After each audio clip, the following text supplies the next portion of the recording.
అందరికీ నమస్కారం. ఈరోజు మన ఆంధ్రప్రదేశ్‌లో చాలా పాపులర్ అయిన ఉలవచారు ఎలా తయారు చేయాలో చూద్దాం. అయితే మన క్వాంటిటీ తీసుకున్న దాన్ని బట్టి ఉలవచారు థిక్‌నెస్ మీద ఆధారపడి ఉంటుంది. నేనైతే ఒక హాఫ్ కేజీ ఉలవల్ని నీట్‌గా వాష్ చేసుకొని నానపెట్టుకున్నాను ఒక 12 అవర్స్ వరకు. తర్వాత వీటిని వాటర్‌తో పాటే ప్రెషర్ కుక్కర్‌లో యాడ్ చేసుకొని ఒక 5 విజిల్స్ వచ్చే వరకు ఉడకనివ్వాలి. ఈ ఉలవల్ని ఆంధ్రాలో అయితే పశువులకి దానాగా పెడతారు. ఎందుకంటే ఇది చాలా బలమైన ఆహారం కాబట్టి. ఇందులో ఐరన్, ఇంకా ప్రోటీన్ పుష్కలంగా ఉంటాయి. డెలివరీ అయిన మహిళలకి ఇది ఒక బలమైన ఆహారం. లో ఫ్లేమ్‌లో 5 విజిల్స్ వచ్చే వరకు ప్రెషర్ కుక్ చేసుకోవాలి. ఇది ఉడికేలోపు మనం చింతపండుని కొంచెం తీసుకుని నానపెట్టుకోవాలి. ఒక 30 మినిట్స్ తర్వాత మనకి ఉలవలు ఉడుకుతాయి.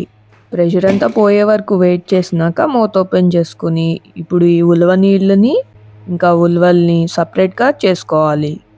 అందుకోసం ఒక పెద్ద గిన్నె తీసుకుని పైన ఒక స్ట్రెయినర్ పెట్టుకుని ఈ ఉలవల్ని సపరేట్ చేసుకున్నాక మనం ఈ ఉలవ నీళ్ళతో మనం చారు పెట్టుకోవచ్చు. ఈ ఉలవలతో నేను లాస్ట్‌లో కొన్ని రెసిపీస్ కూడా యాడ్ చేశాను. ఈ ఉలవల్ని మీరు పడేయక్కర్లేదు. చాలా రెసిపీస్‌లో వాడుకోవచ్చు. కాబట్టి మీరు వీడియోని స్కిప్ చేయకుండా లాస్ట్ వరకు చూడండి. నాకు 1 లీటర్ వరకు ఉలవ నీళ్ళు వచ్చినాయి. ఒక స్పూన్ ఉలవల్ని మెత్తగా చేసుకుని పక్కన పెట్టుకుని ఉలవచారుని పెట్టుకుందాం ఇప్పుడు. ముందుగా ఒక గిన్నె తీసుకుని తాలింపు పెట్టుకుందాం.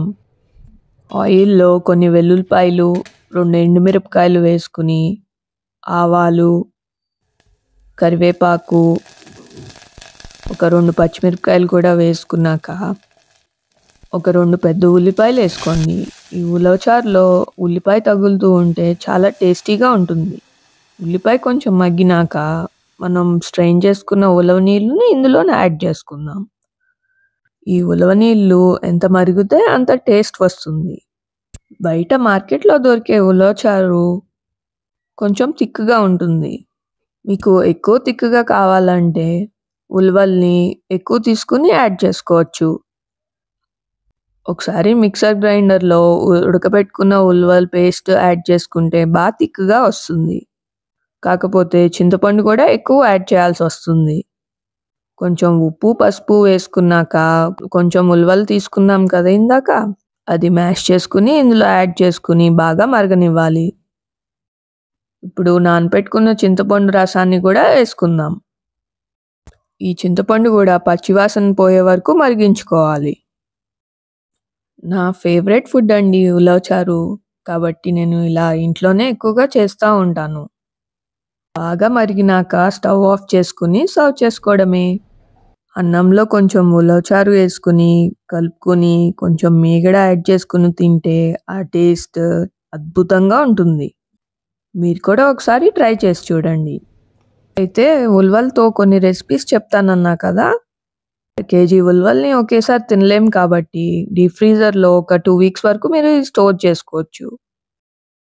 మీకు రెసిపీకి ఎంత కావాలంటే అంత తీసుకుని వాడుకోవచ్చు. బ్రౌన్ కలర్ శనగల్ని తాలింపు చేసుకుని తింటాం కదా! సేమ్ అలానే ఉలవలతో కూడా ఇలా తాలింపు వేసుకుని తింటే చాలా బావుంటుంది టేస్ట్.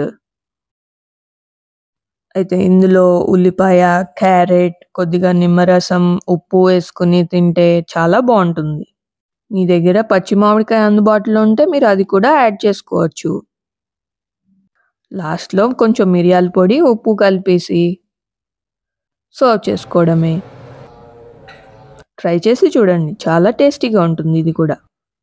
లేదంటే మీరు ఒక సలాడ్ లాగా చేసుకోవచ్చు. క్యారెట్, తురుముకున్న కీర దోసకాయ, ఇంకా ఉల్లిపాయ, కొత్తిమీర, ఉలవలు, ఉప్పు, మిరియాల పొడి కలుపుకొని సలాడ్ లాగా తింటే చాలా టేస్టీగా ఉంటుంది. అండ్ లెమన్ జ్యూస్ యాడ్ చేయడం మర్చిపోవద్దు. వేయించి పెట్టుకున్న వేరుశనగ పప్పులు వేసుకుంటే ఇంకా క్రంచీగా చాలా బాగుంటుంది. మరమరాలు వేసుకుని చాట్ లాగా చేసుకోవచ్చు. ఇంకా నేను ఉలవలతో రైస్ కూడా ట్రై చేశాను. చాలా బాగుంటుంది. ఇంకా చాలా రెసిపీస్ ట్రై చేయొచ్చు. Thanks for watching.